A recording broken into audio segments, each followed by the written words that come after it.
welcome back. We are going to start looking at lists in a bit more detail now and looking at different things that we can do with them.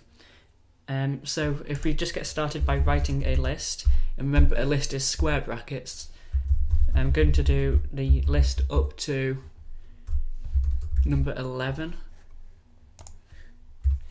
and then what we're going to do is just create a print function, and inside of there we're just going to print out the list.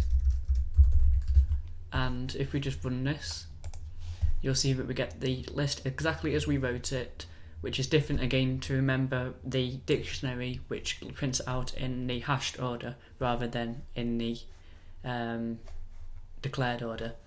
So what we can do from here is if we use square brackets within the call, so list and then put square brackets in there, we can put information between the two square brackets which tell us what sort of information it is that we wish to retrieve.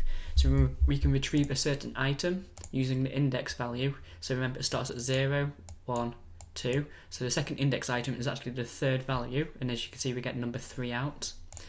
Or we can change that to say number 4 and we'll get the number 5 out, because that's the fourth index. However, we can also use negative numbers, and a negative number would take it from the right hand side and go backwards. So negative 1 gives us 11, and negative 4 will give us 8, and so on.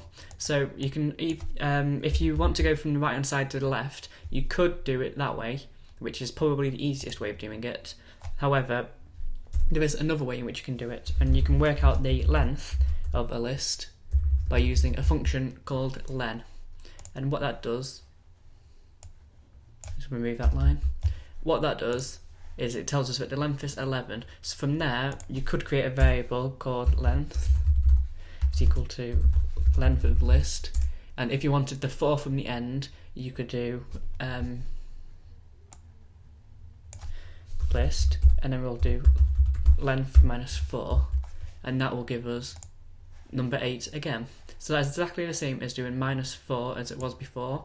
However, this time it allows you to see what is actually happening.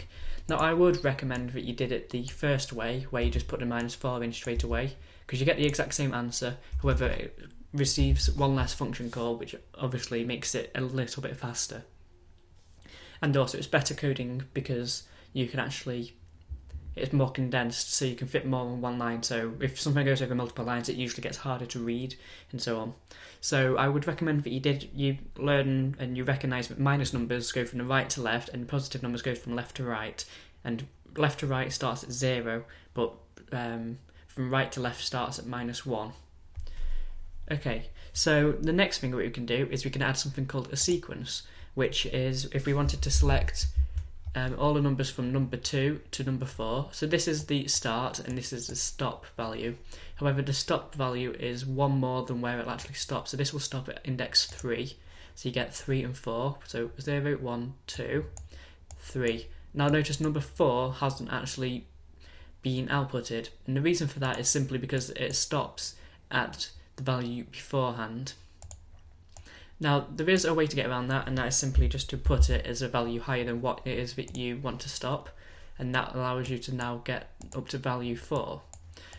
However, there's also the possibility that might confuse you, so just remember that it goes to one value higher than what it is that you've written. I mean, one value less than what it is that you've written.